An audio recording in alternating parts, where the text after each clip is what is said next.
Herbert West, Reanimator by H.P. Lovecraft, Part A. To be dead, to be truly dead, must be glorious. There are far worse things awaiting man than death. Count Dracula. Part 1. From the Dark. Of Herbert West, who was my friend in college and in after life, I can speak only with extreme terror. This terror is not due altogether to the sinister manner of his recent disappearance, but was engendered by the whole nature of his life work, and first gained its acute form more than 17 years ago, when we were in the 3rd year of our course at the Miskatonic University Medical School in Arkham. While he was with me, the wonder and diabolism of his experiments fascinated me utterly, and I was his closest companion. Now that he is gone, and the spell is broken, the actual fear is greater. Memories and possibilities are even more hideous than realities. The first horrible incident of our acquaintance was the greatest shock I ever experienced, and it is only with reluctance that I repeat it. As I have said, it happened when we were in the medical school, where West had already made himself notorious through his wild theories on the nature of death and the possibility of overcoming it artificially. His views, which were ridiculed by the faculty and by his fellow students, hinged on the essentially mechanistic nature of life, and concerned means for operating the organic machinery of mankind by calculated chemical action after the failure of natural processes. In his experiments with the various animating solutions, he had killed and treated immense numbers of rabbits, guinea pigs, cats, dogs, and monkeys, till he had become the prime nuisance of the college. Several times he had actually obtained signs of life in animals supposedly dead, in many cases violent signs, but he soon saw that the perfection of his process, if indeed possible, would necessarily involve a lifetime of research. It likewise became clear that, since the same solution never worked alike on different organic species, he would require human subjects for further and more specialized progress. It was here that he first came into conflict with the college authorities, and was debarred from further experiments by no less a dignitary than the dean of the medical school himself, the learned and benevolent Dr. Allen Halsey, whose work in behalf of the stricken is recalled by every old resident of Arkham. I had always been exceptionally tolerant of West's pursuits, and we frequently discussed his theories, whose ramifications and corollaries were almost infinite. Holding with Haeckel that all life is a chemical and physical process, and that the so-called soul is a myth, my friend believed that artificial reanimation of the dead can depend only on the condition of the tissues, and that unless actual decomposition has set in, a corpse fully equipped with organs may, with suitable measures, be set going again in the peculiar fashion known as life. That the psychic or intellectual life might be impaired by the slight deterioration of sensitive brain cells, which even a short period of death would be apt to cause, West fully realized. It had been, at first, his hope to find a reagent which would restore vitality before the actual advent of death, and only repeated failures on animals had shown him that the natural and artificial life motions were incompatible. He then sought extreme freshness in his specimens, injecting his solution into the blood immediately after the extinction of life. It was this circumstance which made the professors so carelessly skeptical, for they felt that true death had not occurred in any case. They did not stop to view the matter closely and reasoningly. It was not long after the faculty had interdicted his work that West confided to me his resolution to get fresh human bodies in some manner, and continue in secret the experiments he could no longer perform openly. To hear him discussing ways and means was rather ghastly, for at the college we had never procured anatomical specimens ourselves. Whenever the morgue proved inadequate, 2 local Negroes attended to this matter, and they were seldom questioned.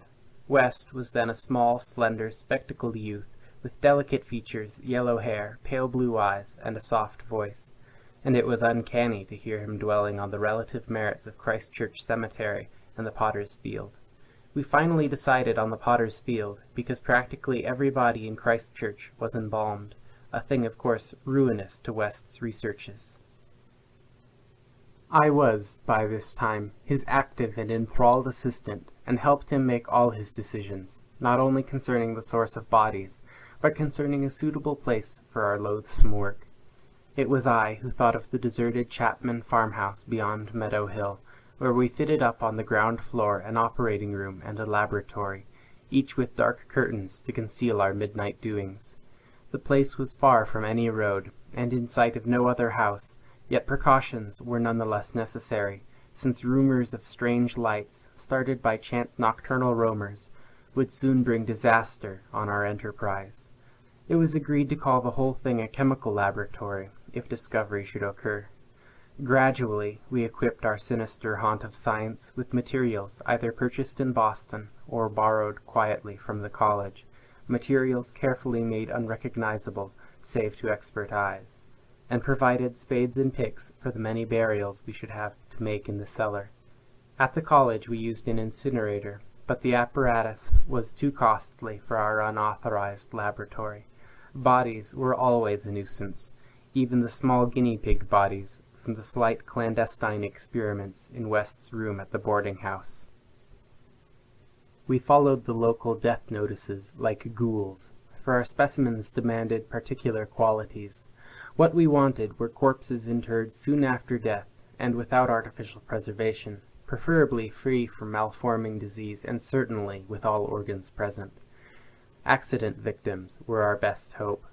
Not for many weeks did we hear of anything suitable, though we talked with morgue and hospital authorities, ostensibly in the college's interest, as often as we could without exciting suspicion. We found that the college had the first choice in every case, so that it might be necessary to remain in Arkham during the summer, when only the limited summer school classes were held. In the end, though, luck favored us, for one day we heard of an almost ideal case in the Potter's Field. A brawny young workman drowned only the morning before in Summer's Pond, and buried at the town's expense without delay or embalming. That afternoon we found the new grave, and determined to begin work soon after midnight.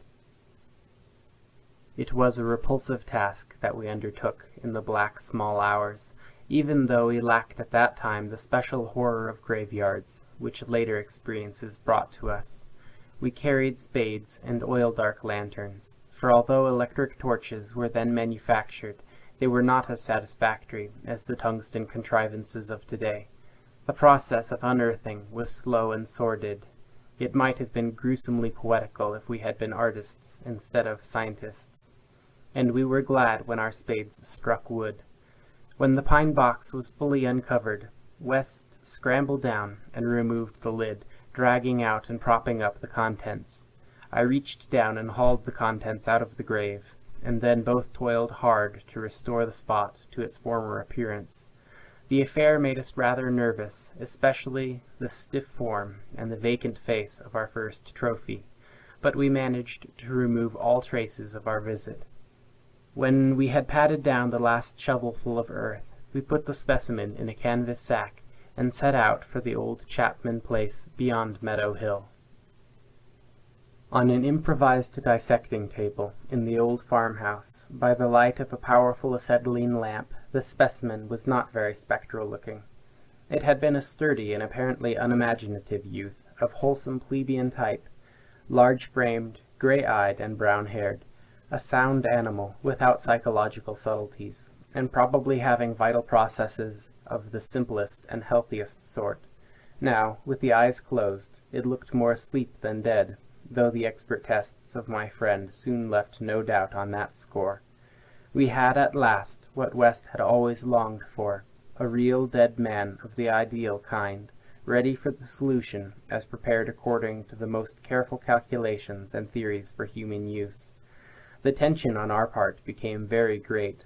We knew that there was scarcely a chance for anything like complete success, and could not avoid hideous fears at possible grotesque results of partial animation. Especially were we apprehensive concerning the mind and the impulses of the creature, since in the space following death some of the more delicate cerebral cells, might well have suffered deterioration. I, myself, still held some curious notions about the traditional soul of man, and felt an awe at the secrets that might be told by one returning from the dead. I wondered what sights this placid youth might have seen in inaccessible spheres, and what he could relate if fully restored to life. But my wonder was not overwhelming, since for the most part I shared the materialism of my friend. He was calmer than I as he forced a large quantity of his fluid into a vein in the body's arm, immediately binding the incision securely. The waiting was gruesome, but West never faltered. Every now and then he applied his stethoscope to the specimen, and bore the negative results philosophically. After about 3/4 of an hour, without the least sign of life, he disappointedly pronounced the solution inadequate, but determined to make the most of his opportunity and try one change in the formula before disposing of his ghastly prize. We had that afternoon dug a grave in the cellar, and would have to fill it by dawn, for although we had fixed a lock on the house, we wished to shun even the remotest risk of a ghoulish discovery. Besides, the body would not be even approximately fresh the next night. So, taking the solitary acetylene lamp into the adjacent laboratory, we left our silent guest on the slab in the dark, and bent every energy to the mixing of a new solution, the weighing and measuring supervised by West with an almost fanatical care. The awful event was very sudden and wholly unexpected. I was pouring something from one test tube to another, and West was busy over the alcohol blast lamp, which had to answer for a Bunsen burner in this gasless edifice, when, from the pitch-black room we had left, there burst the most appalling and demonic succession of cries that either of us had ever heard.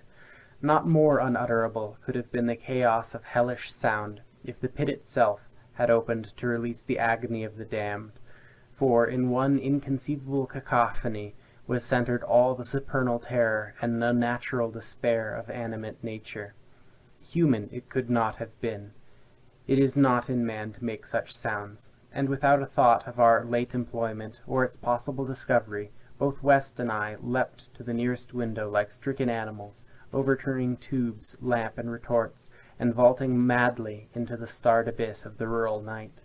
I think we screamed ourselves as we stumbled frantically toward the town, though as we reached the outskirts we put on a semblance of restraint, just enough to seem like belated revelers staggering home from a debauch. We did not separate, but managed to get to West's room, where we whispered with the gas up until dawn.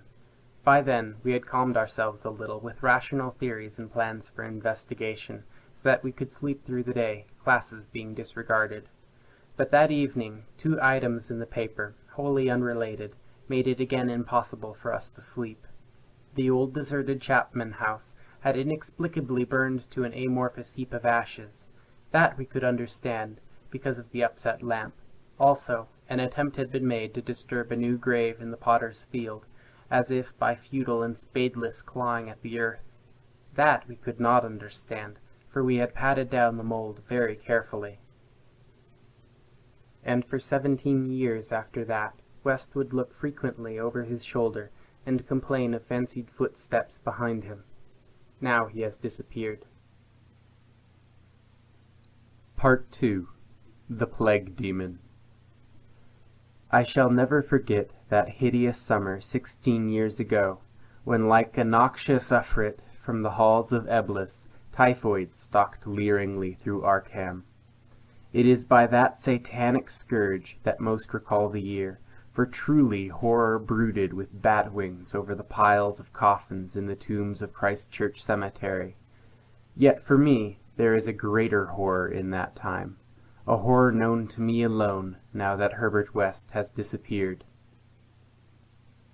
West and I were doing postgraduate work in summer classes at the medical school of Miskatonic University, and my friend had attained a wide notoriety because of his experiments leading toward the revivification of the dead. After scientific slaughter of uncounted small animals, the freakish work had ostensibly stopped by order of our skeptical dean, Dr. Allen Halsey, though West had continued to perform certain secret tests in his dingy boarding-house room, and had, on one terrible and unforgettable occasion, taken a human body from its grave in the potter's field to a deserted farmhouse beyond Meadow Hill. I was with him on that odious occasion, and saw him inject into the still veins the elixir which he thought would, to some extent, restore life's chemical and physical processes. It had ended horribly, in a delirium of fear which we gradually came to attribute to our own overwrought nerves, and West had never afterward been able to shake off the maddening sensation of being haunted and hunted. The body had not been quite fresh enough. It is obvious that to restore normal mental attributes, a body must be very fresh indeed, and the burning of the old house had prevented us from burying the thing. It would have been better if we could have known it was underground. After that experience, West had dropped his researches for some time, but the zeal of the born scientist slowly returned, and he again became importunate with the college faculty, pleading for the use of the dissecting room and of fresh human specimens for the work he regarded as so overwhelmingly important. His pleas, however, were wholly in vain, for the decision of Dr. Halsey was inflexible, and the other professors all endorsed the verdict of their leader. In the radical theory of reanimation, they saw nothing but the immature vagaries of a youthful enthusiast, whose slight form, yellow hair, spectacled blue eyes, and soft voice gave no hint of the supernormal, almost diabolical power of the cold brain within. I can see him now as he was then, and I shiver. He grew sterner of face, but never elderly. And now Sefton Asylum has had the mishap, and West has vanished. West clashed disagreeably with Dr. Halsey near the end of our last undergraduate term, in a wordy dispute that did less credit to him than to the kindly dean, in point of courtesy. He felt that he was needlessly and irrationally retarded in a supremely great work, a work which he could of course conduct to suit himself in later years, but which he wished to begin while still possessed of the exceptional facilities of the university. That the tradition-bound elders should ignore his singular results on animals, and persist in their denial of the possibility of reanimation, was inexpressibly disgusting and almost incomprehensible to a youth of West's logical temperament. Only greater maturity could help him understand the chronic mental limitations of the professor-doctor type, the product of generations of pathetic puritanism, kindly, conscientious, and sometimes gentle and amiable, yet always narrow, intolerant, custom-ridden, and lacking in perspective. Age has more charity for these incomplete, yet high-souled characters, whose worst real vice is timidity, and who are ultimately punished by general ridicule for their intellectual sins, sins like Ptolemaicism, Calvinism, anti-Darwinism, and anti-Nietzscheism, and every sort of Sabbatarianism and sumptuary legislation. West, young despite his marvelous scientific acquirements, had scant patience with good Dr. Halsey and his erudite colleagues, and nursed an increasing resentment, coupled with a desire to prove his theories to these obtuse worthies in some striking and dramatic fashion. Like most youths, he indulged in elaborate daydreams of revenge, triumph, and final magnanimous forgiveness. And then had come the scourge, grinning and lethal, from the nightmare caverns of Tartarus. West and I had graduated about the time of its beginning, but had remained for additional work at the summer school, so that we were in Arkham when it broke with full demonic fury upon the town. Though not as yet licensed physicians, we now had our degrees, and were pressed frantically into the public service as the number of the stricken grew. The situation was almost past management, and deaths ensued too frequently for the local undertakers to handle. Burials without embalming were made in rapid succession, and even the Christchurch Cemetery receiving tomb was crammed with coffins of the unembalmed dead. This circumstance was not without effect on West, who thought often of the irony of the situation. So many fresh specimens, yet none for his persecuted researches. We were frightfully overworked, and the terrific mental and nervous strain made my friend brood morbidly. But West's gentle enemies were no less harassed with prostrating duties. College had all but closed, and every doctor of the medical faculty was helping to fight the typhoid plague. Dr. Halsey in particular had distinguished himself in sacrificing service, applying his extreme skill with wholehearted energy to cases which many others shunned because of danger or apparent hopelessness. Before a month was over, the fearless dean had become a popular hero, though he seemed unconscious of his fame as he struggled to keep from collapsing with physical fatigue and nervous exhaustion. West could not withhold admiration for the fortitude of his foe, but because of this was even more determined to prove to him the truth of his amazing doctrines.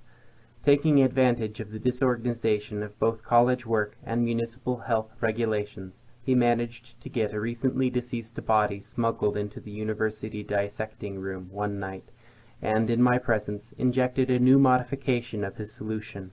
The thing actually opened its eyes, but only stared at the ceiling with a look of soul-petrifying horror before collapsing in an inertness from which nothing could rouse it. West said it was not fresh enough. The hot summer air does not favor corpses. That time we were almost caught before we incinerated the thing, and West doubted the advisability of repeating his daring misuse of the college laboratory. The peak of the epidemic was reached in August. West and I were almost dead, and Dr. Halsey did die on the 14th. The students all attended the hasty funeral on the 15th, and bought an impressive wreath, though the latter was quite overshadowed by the tributes sent by wealthy Arkham citizens and by the municipality itself. It was almost a public affair, for the dean had surely been a public benefactor.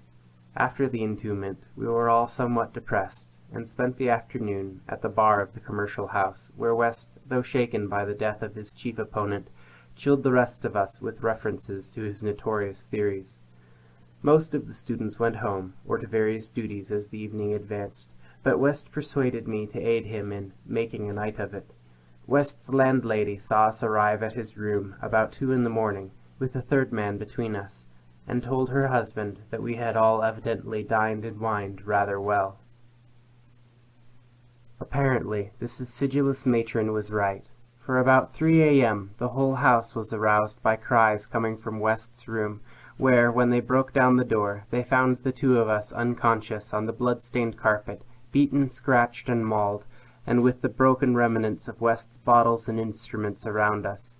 Only an open window told what had become of our assailant, and many wondered how he himself had fared after the terrific leap from the second story to the lawn which he must have made. There were some strange garments in the room, but West, upon regaining consciousness, said that they did not belong to the stranger, but were specimens collected for bacteriological analysis in the course of investigations on the transmission of germ diseases. He ordered them burnt as soon as possible in the capacious fireplace. To the police we both declared ignorance of our late companion's identity. He was, West nervously said, a congenial stranger whom we had met at some downtown bar of uncertain location. We had all been rather jovial, and West and I did not wish to have our pugnacious companion hunted down. That same night saw the beginning of the second Arkham horror, the horror that to me eclipsed the plague itself. Christchurch Cemetery was the scene of a terrible killing, a watchman having been clawed to death in a manner not only too hideous for description, but raising a doubt as to the human agency of the deed. The victim had been seen alive considerably after midnight. The dawn revealed the unutterable thing. The manager of a circus at the neighboring town of Bolton was questioned, but he swore that no beast had at any time escaped from its cage. Those who found the body noted a trail of blood leading to the receiving tomb, where a small pool of red lay on the concrete just outside the gate. A fainter trail led away toward the woods, but it soon gave out. The next night devils danced on the roofs of Arkham, and unnatural madness howled in the wind.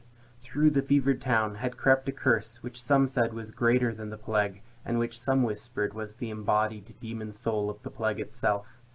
8 houses were entered by a nameless thing, which strewed red death in its wake.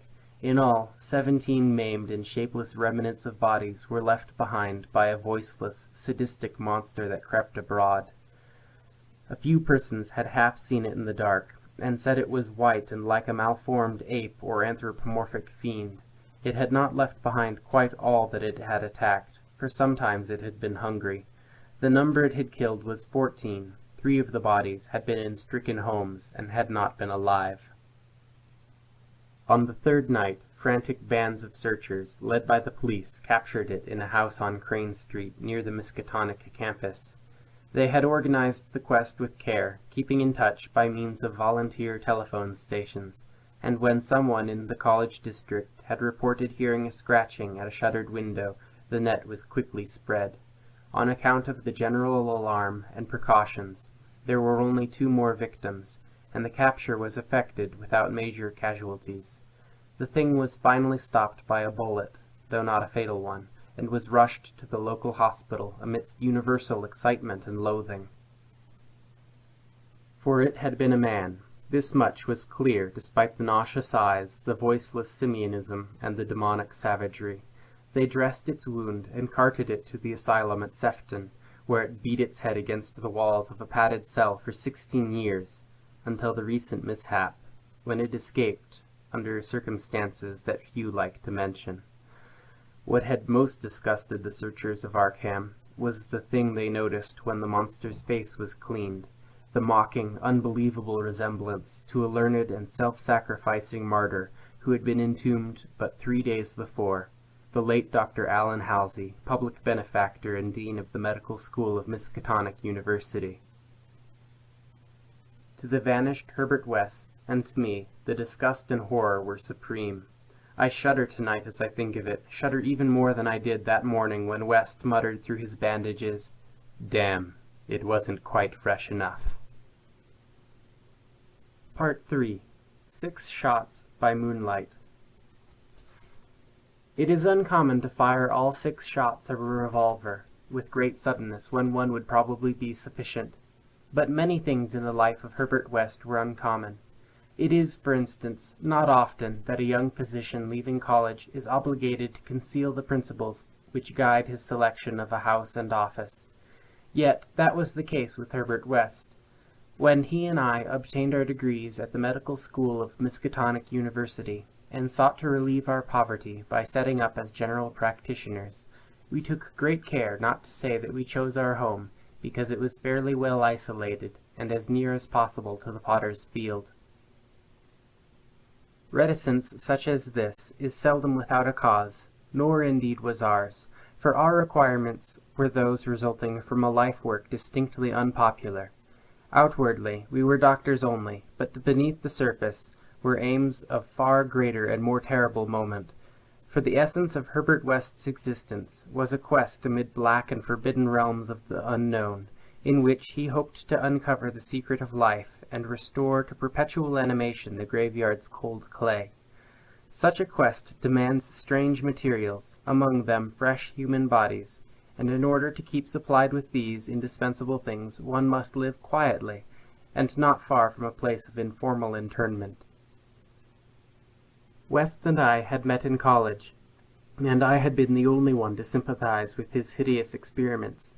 Gradually I had come to be his inseparable assistant, and now that we were out of college we had to keep together. It was not easy to find a good opening for 2 doctors in company, but finally the influence of the university secured us a practice in Bolton, a factory town near Arkham, the seat of the college. The Bolton worsted mills are the largest in the Miskatonic Valley, and their polyglot employees are never popular as patients with the local physicians. We chose our house with the greatest care, seizing at last on a rather run-down cottage near the end of Pond Street, 5 numbers from the closest neighbor, and separated from the local potter's field by only a stretch of meadowland bisected by a narrow neck of the rather dense forest which lies to the north. The distance was greater than we wished, but we could get no nearer house without going on the other side of the field, wholly out of the factory district. We were not much displeased, however, since there were no people between us and our sinister source of supplies. The walk was a trifle long, but we could haul our silent specimens undisturbed. Our practice was surprisingly large from the very first. large enough to please most young doctors, and large enough to prove a bore and a burden to students whose real interest lay elsewhere. The mill hands were of somewhat turbulent inclinations, and besides their many natural needs, their frequent clashes and stabbing affrays gave us plenty to do. But what actually absorbed our minds was the secret laboratory we had fitted up in the cellar, the laboratory with the long table under the electric lights, where in the small hours of the morning we often injected West's various solutions into the veins of the things we dragged from the potter's field. West was experimenting madly to find something which would start man's vital motions anew after they had been stopped by the thing we call death, but had encountered the most ghastly obstacles.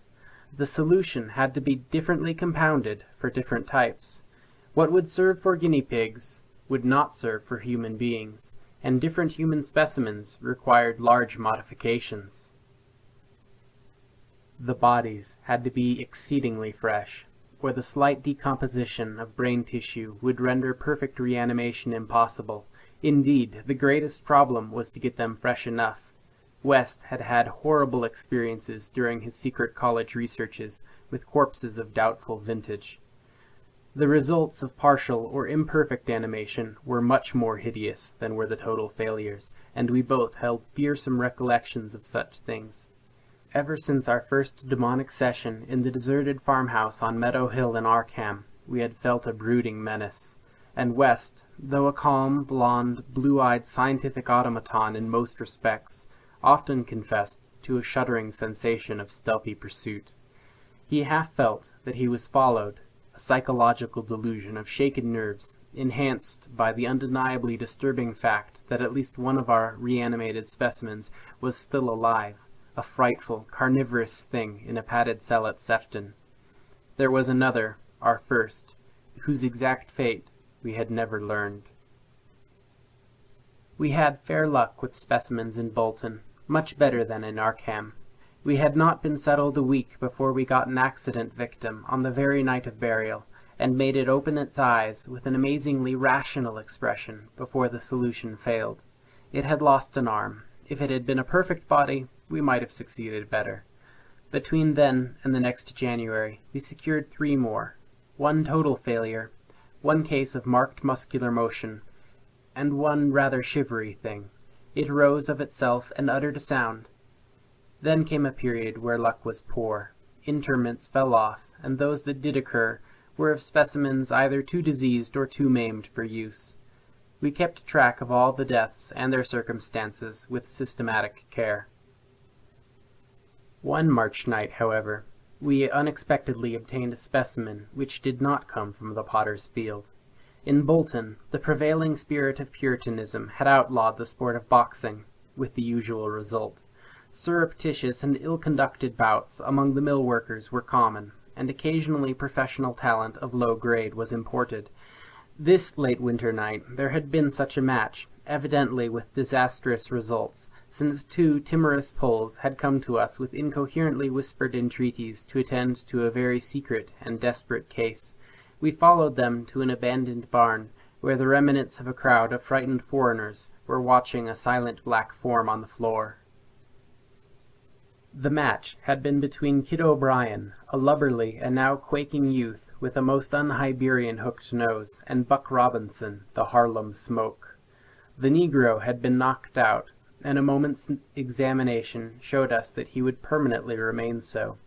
He was a loathsome, gorilla-like thing, with abnormally long arms, which I could not help calling forelegs, and a face that conjured up thoughts of unspeakable Congo secrets and tom-toms pounding under an eerie moon.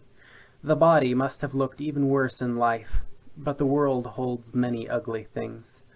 Fear was upon the whole pitiful crowd, for they did not know what the law would extract from them if the affair were not hushed up, and they were grateful when West, in spite of my involuntary shudders, offered to get rid of the thing quietly, for a purpose I knew too well.